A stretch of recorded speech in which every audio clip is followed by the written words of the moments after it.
બોટાદ જિલ્લાના કાનિયાડ ગામમાં છેલ્લા 3 દિવસથી ચાલતા કમોસમી વરસાદે ખેડૂતોના તલ, બાજરી, જુવાર, મગ, મકાઈ અને શાકભાજી જેવા પાકોને ભારે નુકસાન પહોંચાડ્યું, જેના કારણે ખેડૂતોમાં ચિંતાનો માહોલ છે।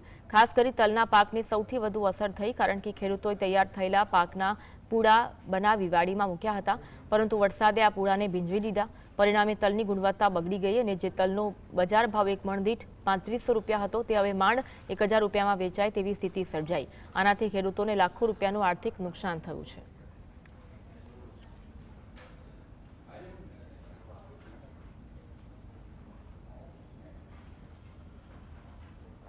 હવામાન ખાતાની આગાહી મુજબ સમગ્ર ગુજરાતમાં વ્યાપક વરસાદ પડી રહ્યો છે, ત્યારે બોટાદ જિલ્લો પણ તેમાં બાકાત છે। છેલ્લા 3 દિવસથી બોટાદમાં વરસાદ પડી રહ્યો છે, ત્યારે ક્યાંક ને ક્યાંક ખેડૂતોને પણ વ્યાપક નુકસાન થયું હોય તેવું સામે આવ્યું છે।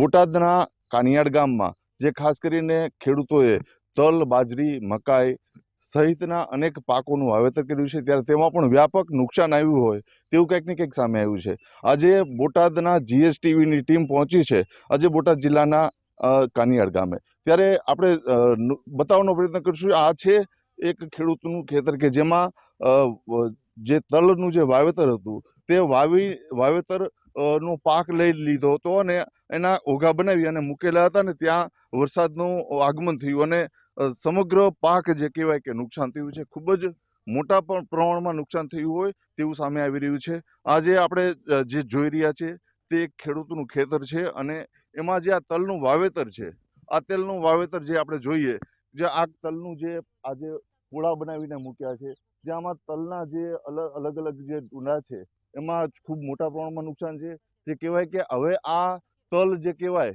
કે અત્યારે 3500નો ભાવ જે માર્કેટમાં મળી રહ્યો છે, જે હવે આ જે તલ છે એ આજે 3 દિવસ પછી આજે આ તલની સ્થિતિ ખૂબ જ દયનીય હાલતમાં છે। કહેવાય કે આ તલનો ભાવ હવે એક રાખના જે ભાવ હોય એ પ્રમાણે મળી જાય એવી સ્થિતિ હવે થઈ છે, ત્યારે ખેડૂતોને પણ ખૂબ વ્યાપક નુકસાન છે। ખેડૂતો પણ કંઈક ને કંઈક સરકાર પાસે અપેક્ષા રાખી રહ્યા છે। અહીંના જે સ્થાનિક ખેડૂત છે એ આપણી સાથે જોડાયેલા છે, આપણે એની સાથે વાત કરવાનો પ્રયત્ન કરીશું। શું નામ છે આપનું? મુકેશભાઈ।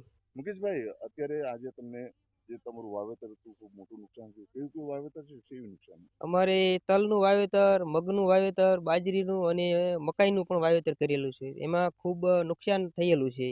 જે આ ઉગા છે તે બધા કરેલા પડી ગયેલ છે। એટલે કુલ કેટલું વાવેતર હતું, કેટલા વીઘાનું હતું? કુલ તો વાવેતર બધું થઈને મારું એકનું 25 વીઘાનું છે, અને અમારે બધા ભાઈનું થઈને 50-55 વીઘાનું તલનું વાવેતર છે। એટલે આ બધું નુકસાન, બધે નુકસાન? બધે નુકસાન જ। એટલે અત્યારે તમે આ વાવેતર જે તમે તલનું થયેલું, એટલે હા, હા। આ તમે અત્યારે તૈયાર કરેલા એને શું કરવાનું હતું? અને તૈયાર કરેલો માલ ખેરીને યાર્ડમાં લઈ જવાનો હતો, પણ તે એટલે આમ અંદાજે સતત કેટલું નુકસાન થયું છે? અંદાજિત નુકસાન તો બહુ ઝાઝું છે। અત્યારે શું તલનો શું ભાવ ચાલી રહ્યો? તલનો ભાવ 3000 થી 3500 તો પાકા। એટલે અત્યારે જે આ છે હવે આનો ભાવ શું આવે માર્કેટ? બસ 1000-1500। એટલે બહુ મોટું મોટું નુકસાન। નુકસાન। ચોક્કસથી કહી શકાય કે જે તલનું જે વાવેતર છે, જે 3000 થી 3500 રૂપિયા જે માર્કેટનો ભાવ મળી રહ્યો હતો, જે હવે આ તલ રાખના ભાવે કહેવાય કે કોડીના ભાવે વેચાશે, ત્યારે એક વ્યાપક પ્રમાણમાં ખેડૂતોને નુકસાન છે। ત્યારે હવે જોવું રહ્યું કે સરકાર આ અંગે તાત્કાલિક સર્વે હાથ ધરે અને ક્યારે હવે આનું વળતર ચૂકવે એ અંગે ખેડૂતો માંગણી કરી રહ્યા છે।